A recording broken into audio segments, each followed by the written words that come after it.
Hello दोस्तों, जय Hind, very good morning. कैसे हैं आप लोग? आई होप आप लोग अच्छे हैं, अच्छा कर रहे हैं, अच्छे से मन लगाकर तैयारी कर रहे हैं।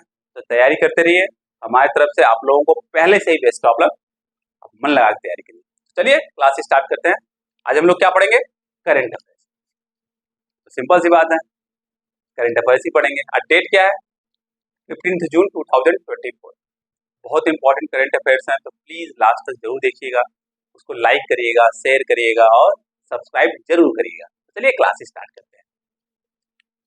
15 जून 2024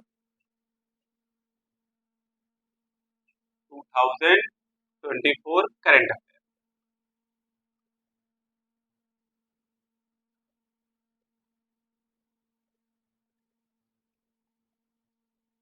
पहला न्यूज क्या है? सीएम ऑफ अरुणाचल प्रदेश। अरुणाचल प्रदेश के नए सीएम किन्हें बनाया गया है, उसको देखते हैं। Chief minister, CM of Arunachal प्रदेश।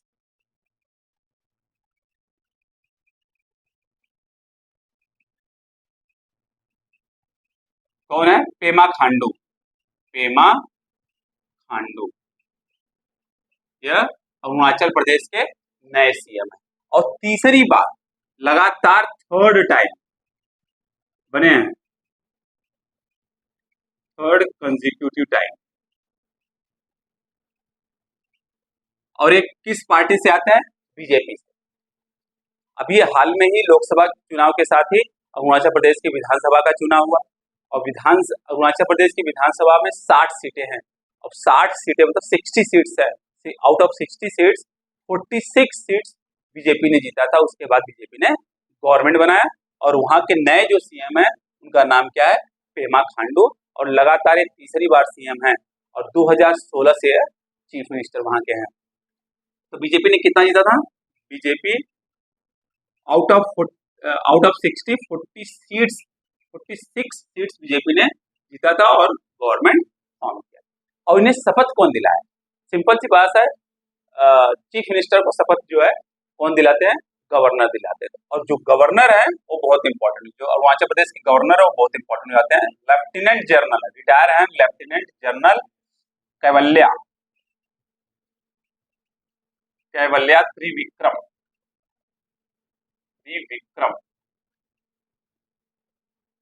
परनायक। त्रिविक्रम परनायक ये क्या है? गवर्नर हैं आप अरुणाचल प्रदेश, गवर्नर ऑफ अरुणाचल प्रदेश। इन्होंने ही पेमा खांडू को शपथ दिलाई। और यहाँ के अरुणाचल प्रदेश के जो डिप्टी सीएम है उनका नाम क्या है? एक डिप्टी सीएम भी है, उनका नाम चाउना मीन है। चाउना मीन क्या है? डिप्टी सीएम ऑफ अरुणाचल प्रदेश। और लोकसभा इलेक्शन के साथ 4 स्टेट के विधानसभा का इलेक्शन हुआ था। और एक तो अरुणाचल प्रदेश हो गया, दूसरा सिक्किम, तीसरा उड़ीसा, चौथा हमारा आंध्र प्रदेश। तो सिक्किम के चीफ मिनिस्टर कौन है? प्रेम सिंह तमांग। और आंध्र प्रदेश के सीएम कौन है? चंद्रबाबू नायडू। और उड़ीसा के सीएम कौन है? मोहन चरण मांझी जी। अब उड़ीसा में पहली बार बीजेपी का गवर्नमेंट बना है। और जो सिक्किम में है, सिक्किम क्रांतिकारी मोर्चा, जिन्होंने 32 सीट में से 31 सीट जीतकर वहां पे गवर्नमेंट बनाई। इसको ध्यान रखिएगा क्योंकि नए चीफ मिनिस्टर बने हैं तो किसी भी एग्जाम में पूछा जा सकता है। चलिए स्टार्ट करते हैं। नेक्स्ट नोट डाउन कर लीजिए इसको। ओके, तो नेक्स्ट न्यूज स्टार्ट करते हैं। इसको नोट डाउन कर लीजिएगा, बहुत इंपॉर्टेंट है। न्यू डायरेक्टर जनरल ऑफ फिकी, federation of Indian chamber of commerce and industry के न्यू डायरेक्टर जनरल कौन बनाया गया है? Director general of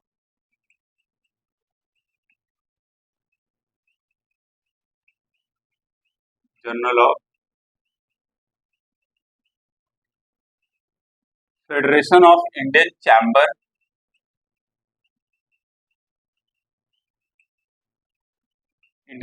of commerce and industry. इसके जो न्यू डायरेक्टर हैं वो कौन बनाएंगे, बहुत इंपॉर्टेंट है।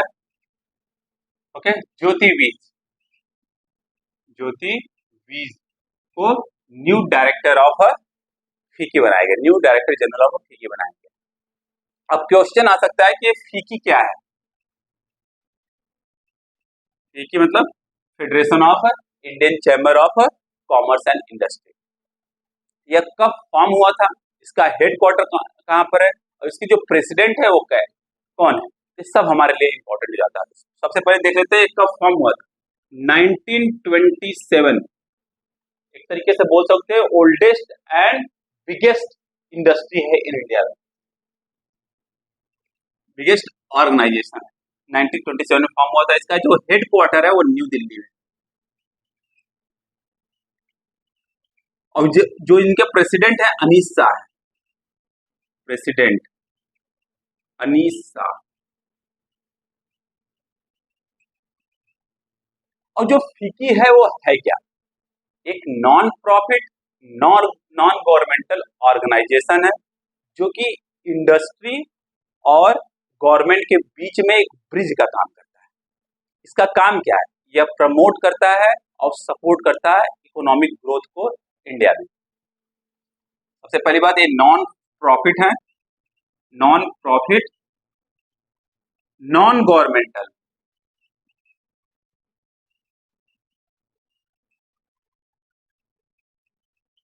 ऑर्गेनाइजेशन। इनका काम क्या है फीकी का, it promotes and supports the economic growth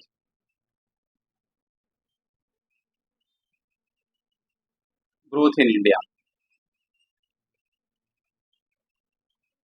अब 1927 में फॉर्म हुआ था, तो ड्यूरिंग फ्रीडम स्ट्रगल इनका बहुत बड़ा रोल रहा है। फ्रीडम स्ट्रगल में इनका बहुत बड़ा रोल रहा है जो ऑर्गेनाइजेशन है। ओके, समझ में आ गया, पक्का इंपॉर्टेंट है बहुत ज्यादा, और ऑलरेडी हम लोग बहुत बार डिस्कस कर चुके हैं फीकी के बारे में। इतना ध्यान दीजिए क्या है, कब फॉर्म हुआ था, 1927 में फॉर्म हुआ था। इसका हेडक्वार्टर दिल्ली में है और इनके प्रेसिडेंट अनीस शाह हैं, और ये non profit non governmental organisation है। इसका काम क्या है, यह प्रमोट करता है और सपोर्ट करता है इकोनॉमिक ग्रोथ ऑफ इंडिया, और गवर्नमेंट और इंडस्ट्री के बीच में एक तरीके से ब्रिज का काम करता है। कोई भी पॉलिसी लाना है जो कि इकोनॉमी के लिए बहुत इंपॉर्टेंट है, तो उसके साथ गवर्नमेंट के साथ डिस्कशन कौन करता है, फीकी करता है। समझ में आ गया, पक्का। किसी भी तरीके से इंडस्ट्री को बढ़ावा देना जिससे कि इंडिया के अंदर इकोनॉमिक ग्रोथ अच्छे से हो सके, इसका काम। तो नोट डाउन कर लीजिए, बहुत ही इंपॉर्टेंट है, बहुत ज्यादा। कंटेनर पोर्ट परफॉर्मेंस इंडेक्स अभी रिलीज किया गया, container port performance index release किया गया। तो पूछा जा सकता है कि कौन सा ऑर्गेनाइजेशन है जो कि इस इंडेक्स को रिलीज करता है, देख लेते हैं कौन सा ऑर्गेनाइजेशन। समझ में, the container port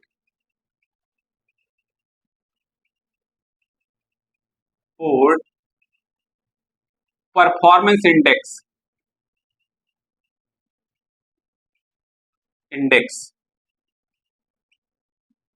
released by, कौन रिलीज करता है, दो ऑर्गेनाइजेशन जो है वह ज्वाइंटली रिलीज करते हैं, कोई एक ऑर्गेनाइजेशन इसको रिलीज नहीं करता है। तो released by jointly world bank. अब वर्ल्ड बैंक कोई भी इंडेक्स रिलीज करता है तो हमारे लिए, हमारे एग्जाम के लिए बहुत ज्यादा इंपॉर्टेंट हो जाता है, इसको ध्यान दीजिएगा। Released by world bank, released by world bank and S&P global market intelligence, यह भी एक ऑर्गेनाइजेशन है, global market intelligence.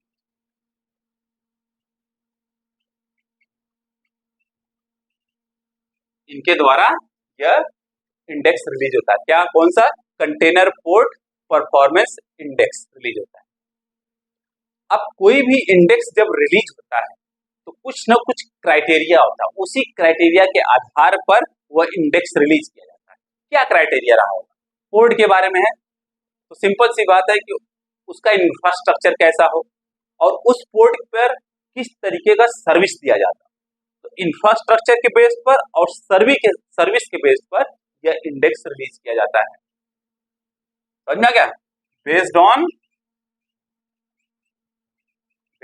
Infrastructure and services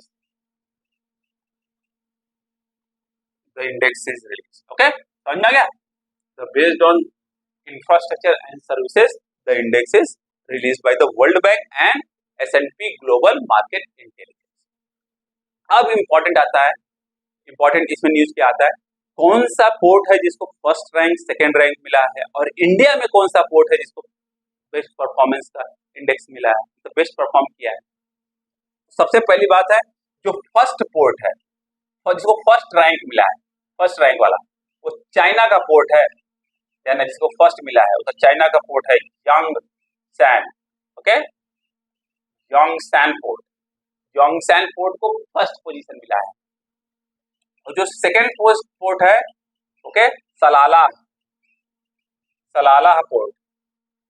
port है, ये कहाँ इसका है, ओमान का, ओमान कंट्री है, ओके, दुबई के पास ही है, मतलब यूनाइटेड अरब एमिरेट्स के पास ही है। तो वहीं पर एक सलाला पोर्ट है, उसको सेकंड रैंक मिला है। अब इंडिया में सबसे बेस्ट किसको मिला है, विशाखापट्टनम को 19th रैंक, विशाखापट्टनम को 19th रैंक मिला है।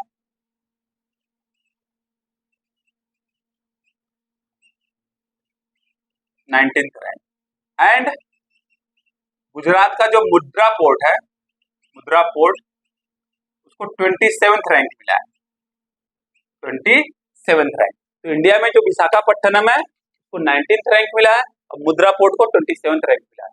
तो पूछा जा सकता है कि जो container port performance index release होता है वर्ल्ड बैंक द्वारा और S&P ग्लोबल मार्केट इंटेलिजेंस द्वारा, अब वह इंडिया का कौन सा ऐसा पोर्ट है जो कि सबसे बेस्ट परफॉर्मिंग पोर्ट है इंडिया के अंदर, तो कौन सा है, विशाखापट्टनम।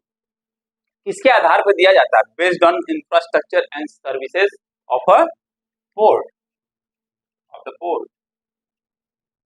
वॉट, पक्का नोट डाउन कर लीजिएगा प्लीज, बहुत इंपॉर्टेंट है क्योंकि यह रिपोर्ट जो है, जो इंडेक्स जो है वो वर्ल्ड बैंक द्वारा रिलीज किया गया है। ओके, चलिए अच्छी बात है, याद कर लीजिएगा इसको। नेक्स्ट न्यूज है, बहुत इंपॉर्टेंट है। अभी कौन सी स्पेस एजेंसी ने मार्स के इक्वेटर पर पहली बार आइस डिटेक्ट किया, आइस फाइंड किया, मतलब बर्फ को फाइंड किया गया, कौन सी स्पेस एजेंसी द्वारा? अगर आप पढ़े नहीं होंगे तो आपको लगेगा कि नासा द्वारा, ओके, परंतु ऐसा नहीं, यूरोपियन स्पेस एजेंसी द्वारा पहली बार। मार्स पे तो ऑलरेडी आइस डिटेक्ट किया जा चुका है, परंतु इक्वेटर पे, भूमध्य रेखा पर पहली बार ऐसा किया जा रहा है। Okay, the first time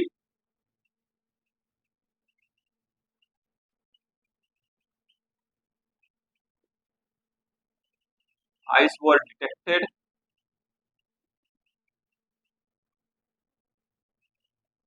on the equator of Mars,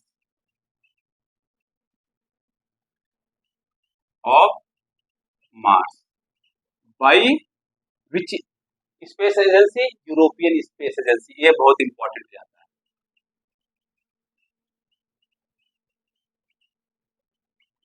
space agency. और यूरोपियन स्पेस एजेंसी ने कौन सा मिशन लॉन्च किया है जिसके थ्रू उनको आइस मिला है, कहां पर, इक्वेटर, मार्स के इक्वेटर पे, कौन सा, कुछ होगा ना? हाँ, बहुत इंपॉर्टेंट है, ध्यान दीजिएगा, ExoMars mission and Mars Express mission, यह दो मिशन लॉन्च किया गया था, ExoMars and Mars Express mission launched by the European Space Agency, जो कि उन्होंने क्या किया, आइस को डिटेक्ट किया, बर्फ को डिटेक्ट किया पहली बार इक्वेटर पर, मार्स के इक्वेटर पर। उससे पहले आइस डिटेक्ट किया जा चुका है, परंतु पोल रीजन में डिटेक्ट किया जा चुका है नासा द्वारा। पहली बार जो है वो आइस से डिटेक्ट किया गया इक्वेटर पर। कौन से स्पेस एजेंसी द्वारा? यूरोपियन स्पेस एजेंसी द्वारा।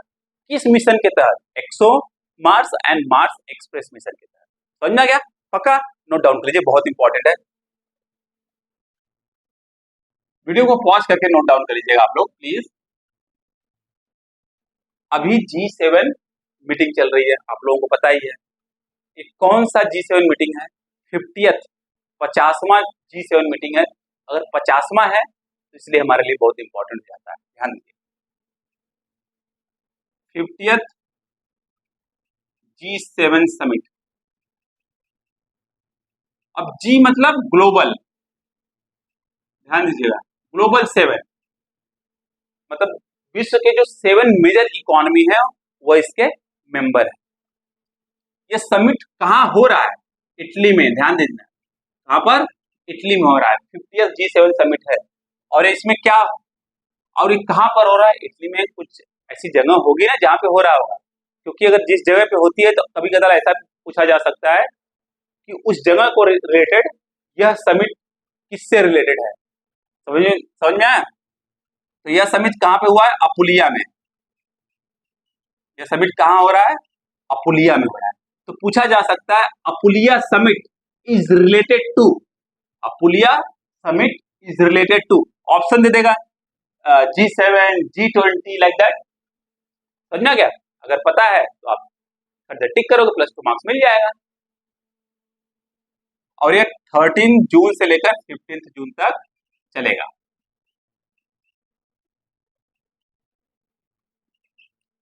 और इंडिया G7 का मेंबर नहीं, परंतु इंडिया को 11वीं बार इनविटेशन मिला है। और लास्ट 5 साल में देखा जाए तो हर साल इंडिया को इनविटेशन मिला है। क्यों मिला है? क्योंकि India one of the largest growing economy है और लार्जेस्ट पॉपुलेशन है ऑन दिस प्लैनेट। तो इंडिया बहुत मेजर रोल प्ले करता है पूरे वर्ल्ड के इकोनॉमी पर, इसलिए इंडिया को बार बार बुलाया जाता है एज ए गेस्ट कंट्री। समझ में आ गया? India got invitation.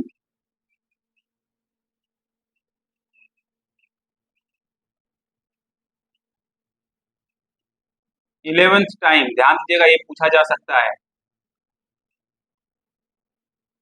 As a guest.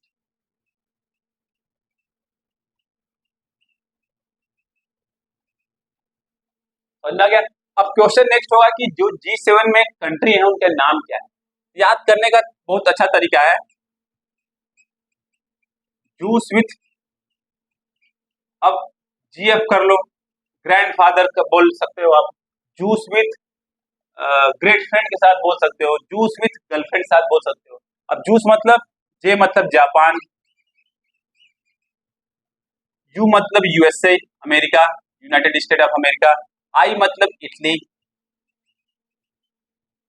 सी मतलब कनाडा, कनाडा, ई मतलब इंग्लैंड, और जी मतलब जर्मनी, एफ मतलब फ्रांस। क्या हो गया? जिसको जो अच्छा लगे वो बोल सकता है, juice with grandfather, juice with great friend, juice with girlfriend. तो इसको समझिए, ये 7 कंट्री हैं। और कब फॉर्म हुआ था? 1975 में। ये कब फॉर्म हुआ था? 1975 में। अब जब फॉर्म हुआ था तो उस समय केवल 6 कंट्री थे, उसमें कनाडा नहीं था। 1975 में यह फॉर्म हुआ था, परंतु उसमें कनाडा नहीं था। कनाडा नेक्स्ट ईयर 1976 में ज्वाइन किया। इसमें एक और ऑर्गेनाइजेशन है इसका पार्ट, यूरोपियन यूनियन, वो भी 1977 में ज्वाइन किया था। यूरोपियन यूनियन 1977 में ज्वाइन किया था। समझ में आ गया? पक्का? तो ये हमारे लिए इंपॉर्टेंट क्या है कि इंडिया को 11वीं बार एज ए गेस्ट कंट्री बुलाया गया, क्योंकि जो इंडिया का इंपॉर्टेंस है पूरे वर्ल्ड के इकोनॉमी पे वो बहुत ज्यादा बढ़ रहा है और आगे फ्यूचर में और बढ़ने वाला है, इसलिए इंडिया को बार बार बुलाया जाता है। ऑलराइट, नोट डाउन कर लीजिएगा, वीडियो को पॉज करिए और नोट डाउन कर लीजिएगा।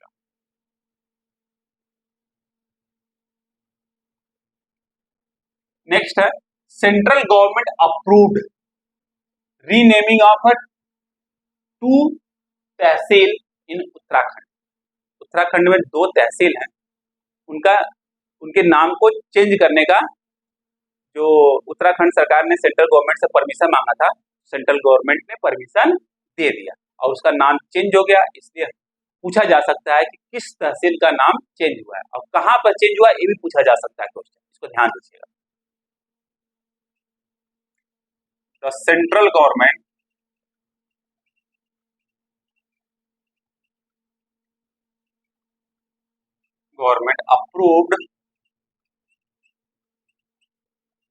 approved the renaming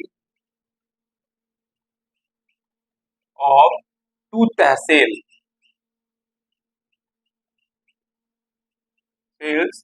located in,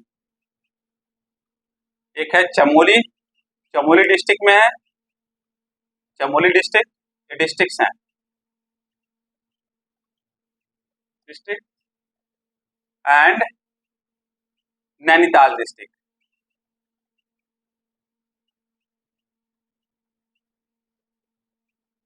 और ये चमोली और नैनीताल डिस्ट्रिक्ट कहां पर है? उत्तराखंड में। ओके, अब चमोली में कौन सा तहसील है? चमोली तो डिस्ट्रिक्ट हो गया, अब चमोली में एक तहसील है, उसका नाम चेंज किया गया। तहसील कौन सा है? जोशीमठ। जोशीमठ पहले नाम था, अब उसका नाम हो गया ज्योतिर्मठ। ओके, ध्यान दीजिएगा, जोशीमठ ये पहले नाम था, अब क्या हो गया? ज्योतिर्मठ। पहले क्या नाम था इसका? यह ओल्ड नेम है, यह ओल्ड नेम है या न्यू नेम है? यह पूछा जा सकता है कि जो ज्योतिर्मठ तहसील है उत्तराखंड के किस डिस्ट्रिक्ट में पड़ता है? तो चमोली डिस्ट्रिक्ट में पड़ता है। समझ में आ गया? पक्का। अब नैनीताल में कौन सा डिस्ट्रिक्ट है जिसका नाम पड़ा है? कोस्या, कोस्या कुटोली, कोस्या कुटोली। इस कोस्या कुटोली का नाम चेंज कर क्या नाम कर दिया गया? ओके, कैची धाम, कैची धाम। कैची धाम जो है वह न्यू नाम है, न्यू नेम है, और जो कोस्या कुटौली है वो ओल्ड नेम था। ध्यान दीजिएगा, नैनीताल डिस्ट्रिक्ट में एक कोस्या कुटौली नाम का तहसील था जिसका नाम बदलकर कैंची धाम कर दिया गया। कैंची धाम हम लोगों को पता ही होगा, बाबा नीम करौली से रिलेटेड है, बाबा नीम करौली, वहां पे उनका धाम है। अब उन्हीं के धाम के नाम पर उस पूरे तहसील का नाम पड़ गया क्या? कैंची धाम। बहुत इंपॉर्टेंट है, तो पूछा जा सकता है। और ये दोनों जो तहसील चेंज किए गए हैं वह किस स्टेट के अंदर है, ये भी पूछा जा सकता है, और किस डिस्ट्रिक्ट में किया गया है वो भी पूछा जा सकता है। तो बहुत प्रकार से क्वेश्चन बन सकते हैं। समझ में आ गया? नो प्रॉब्लम, नोट डाउन कर लीजिएगा। जोशीमठ ज्योतिर्मठ हो गया, कोस्या कुटौली कैंची धाम हो गया। Got it? नोट डाउन कर लीजिएगा। बहुत सालों से वहां के जो निवासी हैं उनका डिमांड था, तो उत्तराखंड गवर्नमेंट ने सेंट्रल गवर्नमेंट से परमिशन मांगी और सेंट्रल गवर्नमेंट ने उसको अप्रूव कर दिया, अब वो चेंज हो गया।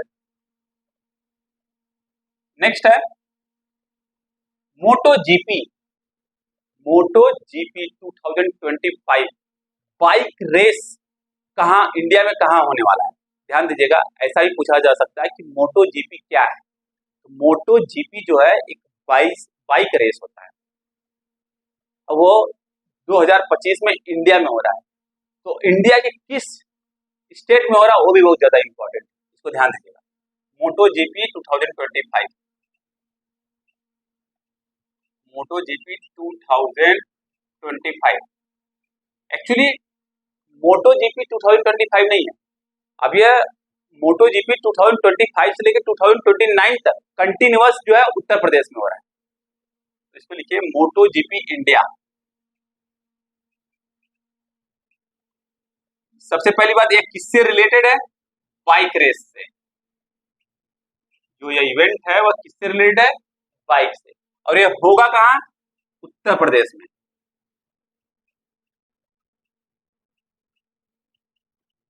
फ्रॉम 2025 से लेकर 2029 तक होगा। तो 5 साल लगातार होगा, कहां पर? उत्तर प्रदेश में ही होगा, 2025 से लेकर 2029 तक। इसलिए हमारे लिए बहुत इंपॉर्टेंट हो जाता है, उत्तर प्रदेश से रिलेटेड कोई भी एग्जाम है उसके लिए भी बहुत इंपॉर्टेंट हो जाता है, तो ध्यान दीजिएगा। तो पूछा जा सकता है कि मोटो जीपी इंडिया क्या है, तो एक बाइक रेस इवेंट है। अब ये हो कहाँ रहा है, उत्तर प्रदेश में। कब से कब तक, 2025 से लेकर 2029 तक। नोट डाउन कर लीजिए, बहुत इंपॉर्टेंट है, क्योंकि लगातार 5 साल होगा। कहाँ पर होगा, उत्तर प्रदेश में। उत्तर प्रदेश से रिलेटेड कोई भी एग्जाम हो उसके बहुत ज्यादा इंपॉर्टेंट हो जाता है, ध्यान दीजिएगा। प्रधानमंत्री पीएम श्री पर्यटन एयर सर्विस, प्रधानमंत्री श्री पर्यटन एयर सर्विस किस स्टेट गवर्नमेंट द्वारा लॉन्च किया गया है? पीएम श्री पर्यटन एयर सर्विस, ध्यान दीजिएगा। पीएम श्री पर्यटन air service, air service launched by which state?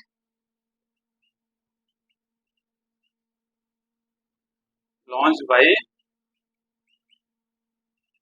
Madhya Pradesh.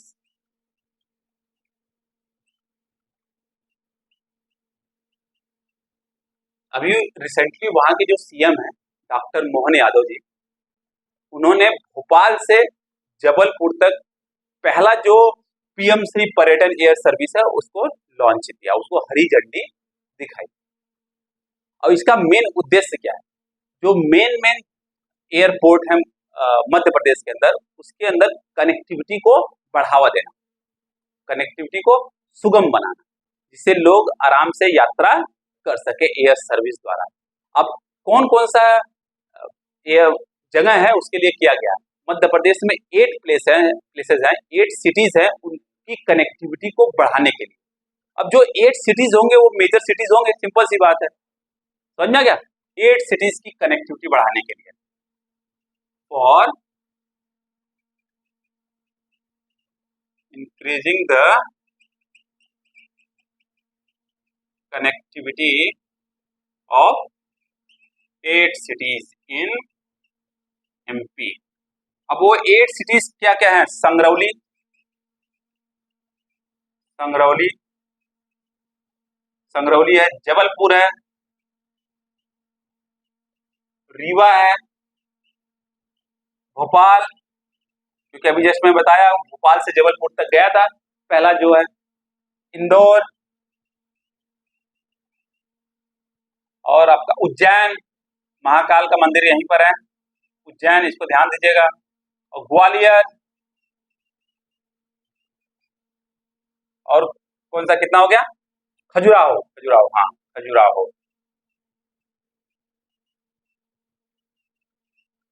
1 2 3 4 5 6 7 8 in state को, मतलब इन डिस्ट्रिक्ट को, इन सिटी को क्या करना है, जो पीएम श्री पर्यटन एयर सर्विस है इनको कनेक्ट करना है, जिससे कि इन सिटी की जो कनेक्टिविटी है, एयर कनेक्टिविटी जो है उसको बढ़ावा दिया जा सके और लोग आराम से एक जगह से दूसरी जगह जा सके, किसकी सहायता से, एयर सर्विस।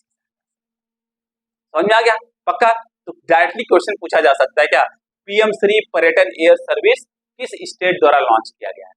अगर आप इंडिया लेवल का एग्जाम दे रहे हैं, इसी हिसाब से पूछा जा सकता है, पीएम श्री पर्यटन एयर सर्विस किस स्टेट द्वारा लॉन्च किया जा रहा है।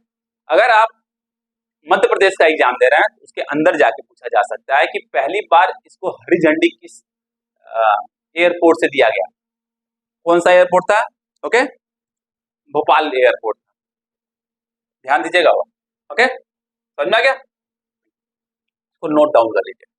भोपाल से कहां तक, इंदौर, जबलपुर तक, भोपाल से जबलपुर तक, किसके द्वारा, जो मध्य प्रदेश के चीफ मिनिस्टर हैं डॉक्टर मोहन यादव, उनके द्वारा, ध्यान दीजिएगा, बहुत इंपॉर्टेंट है।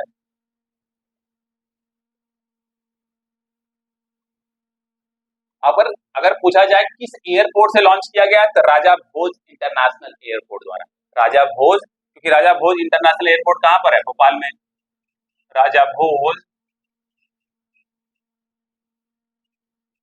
इंटरनेशनल एयरपोर्ट द्वारा यहां से ही लॉन्च किया गया।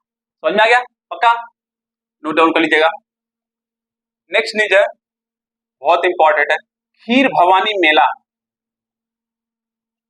खीर भवानी मेला कहाँ ऑर्गेनाइज होता है? खीर भवानी मेला यह कहाँ होता है, कहाँ कराया जाता है? यह जम्मू एंड कश्मीर में कराया जाता है। Jammu and Kashmir, Jammu and Kashmir.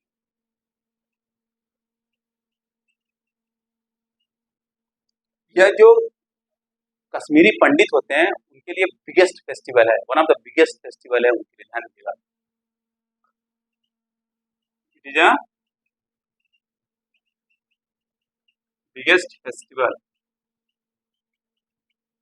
और कश्मीरी पंडित। और ये श्रीनगर से लगभग लगभग 30 किलोमीटर दूर पे कराया जाता है। और ये मेला जो है किसके, जो हिंदू टेम्पल है वहां पे, लाइक खीर भवानी हिंदू टेम्पल है वहां पे कराया जाता है। और किस देवी को डेडिकेटेड है, ध्यान दीजिएगा। दिस इज डेडिकेटेड टू,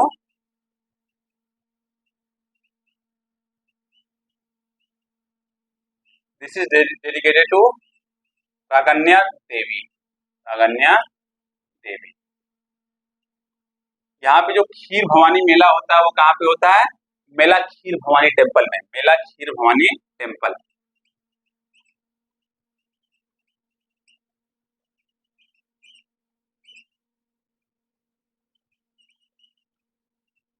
यह कब शुरू हुआ है? 14 जून को। ज्येष्ठ जो ज्येष्ठ मास का अष्टमी होता है उसी दिन यह स्टार्ट होता है। ये बहुत ज्यादा इसलिए इम्पोर्टेंट है क्योंकि अभी क्या हुआ, कुछ ही समय पहले जम्मू कश्मीर के इस रीजन में और बहुत सारे रीजन में आतंकवादी हमला हुआ, उसमें बहुत सारे इनोसेंट लोग मारे गए। जो इस मेला में पार्टिसिपेट करने जा रहे थे उसमें से कुछ लोग मारे गए, वैष्णो देवी लोग दर्शन करने जा रहे थे उसमें से कुछ लोग मारे गए। और जो ये टेररिस्ट ऑर्गेनाइजेशन है, यह पाकिस्तान द्वारा स्पॉन्सर्ड टेररिस्ट ऑर्गेनाइजेशन है, इसमें बहुत ज्यादा लोग मारे गए। और उसके बावजूद भी यहाँ पे टेररिस्ट मतलब बहुत ज्यादा थ्रेट बना उस रीजन के अंदर, उसके बावजूद भी लोग डिफरेंट डिफरेंट प्लेसेस से इस मेला को अटेंड करने जा रहे हैं। यह ऑलरेडी जो कश्मीरी पंडित है 1990 में वहां पे कश्मीरी पंडितों का नरसंहार किया गया, जो कश्मीर के मिलिटेंट ग्रुप थे उनके द्वारा नरसंहार किया गया था। और उसके कारण बहुत से कश्मीरी पंडित उस जगह को छोड़कर कहीं दिल्ली, कहीं बैंगलोर, बहुत जगह पे आके रहने लगे। परंतु इस मेला को सेलिब्रेट करने के लिए हर साल वो जाते हैं। और उनसे पूछा गया कि मतलब आप क्यों जा रहे हो, तो कह रहे हैं कि एक बार तो हम लोग भाग चुके हैं, अब दोबारा हम लोग भागने वाले नहीं है, चाहे जितना बड़ा आतंकवादी थ्रेट दिया जाए। इसलिए हमारे लिए यह बहुत ज्यादा इंपॉर्टेंट है, इसको ध्यान दीजिएगा। खीर भवानी मेला कहाँ ऑर्गेनाइज होता है? जम्मू एंड कश्मीर में, ज्येष्ठ अष्टमी को, ज्येष्ठ अष्टमी को ऑर्गेनाइज होता है, इसको ध्यान दीजिएगा, ये बहुत इंपॉर्टेंट है। हेल्ड ऑन ज्येष्ठ अष्टमी, इसी दिन ऑर्गेनाइज होता है, जो कि जून 14 को पड़ा है। तो नोट डाउन कर लीजिए, बहुत इंपॉर्टेंट है। कश्मीरी पंडित के लिए बिगेस्ट फेस्टिवल है, one of the biggest festival आप कह सकते हैं। अब the next news, last news of the day, how many people have been displaced from 2023 to May 2024 by United Nation. अब यूनाइटेड नेशन, यह रिपोर्ट जो है यूनाइटेड नेशन द्वारा रिलीज किया गया है कि 2023 से लेकर मई 2024 तक कितने लोग जो है वो डिस्प्लेस हुए, मतलब एक जगह से दूसरे जगह गए। क्यों गए? क्योंकि किसी खतरे के कारण गए, वायलेंस के कारण गए, परसिक्यूशन के कारण गए, बहुत सारे रीजन है उनके कारण गए। तो कितने लोग गए? डायरेक्टली क्वेश्चन पूछा जा सकता है। 120 मिलियन पीपल जो है वो मजबूरन अपनी जगह को छोड़कर दूसरे जगह गए। ये जो रिपोर्ट है किसके द्वारा रिलीज किया गया? यूनाइटेड नेशन द्वारा रिलीज किया गया। तो बहुत इंपॉर्टेंट है, डायरेक्टली पूछा जा सकता है क्योंकि यूनाइटेड नेशन का रिपोर्ट है। How many people have been displaced from 2023 to May 2024,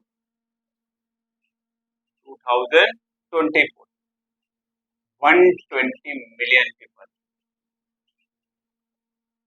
120 million लोग जो हैं वह फोर्सफुली मजबूरन उनको अपना घर छोड़कर दूसरे जगह जाना पड़ा।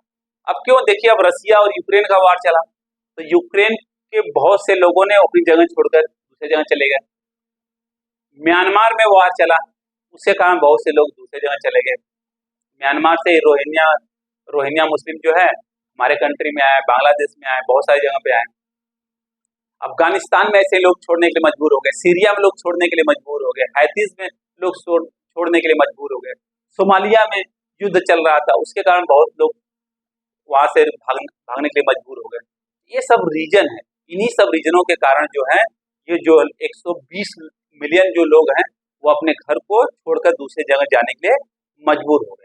अब जब दूसरे जगह जाते हैं तो उनके साथ भी वहां पर भी क्या होता है, एक तरीके से वायलेंस होता है, कंफ्लिक्ट होता है। बिकॉज अगर आप दूसरे कंट्री में जाते हो तो वहां के भी थोड़ा सा इकोनॉमिक बर्डन बढ़ता है, वहां पर भी इकोनॉमिक बर्डन जो है बढ़ता है। अगर आप देख रहे होंगे तो यूरोप में सब काम ज्यादा हो रहा है, बहुत ज्यादा जो रिफ्यूजी हैं वो यूरोप में जा रहे हैं। तो यूरोप में लास्ट 1 डिकेड से आप कह सकते हो जो वायलेंस है वो ज्यादा बढ़ गया। समझ में आ गया पक्का? तो इसको ध्यान दीजिएगा, डायरेक्टली क्वेश्चन पूछा जा सकता है, how many people have been displaced from 2023 to May 2024? 120 million लोग हुए हैं। और ये जो रिपोर्ट है वो रिलीज किया गया है, report released by United nation. जब यूनाइटेड नेशन कोई रिपोर्ट रिलीज करता है तो ध्यान दीजिएगा वो हमारे लिए बहुत इंपॉर्टेंट हो जाता है। समझ में आ गया? इसमें बस इतना ही, तो आज के लिए बस इतना ही। जाने से पहले अगर वीडियो पसंद आए, लेक्चर पसंद आए तो प्लीज इसको लाइक शेयर सब्सक्राइब जरूर करिएगा और बेल आइकन दबाना तो बिल्कुल मत भूलिएगा, अदरवाइज क्या मिस कर देंगे आप लोग, नोटिफिकेशन मिस कर देंगे। बाय बाय, टेक केयर, पढ़ते रहिएगा।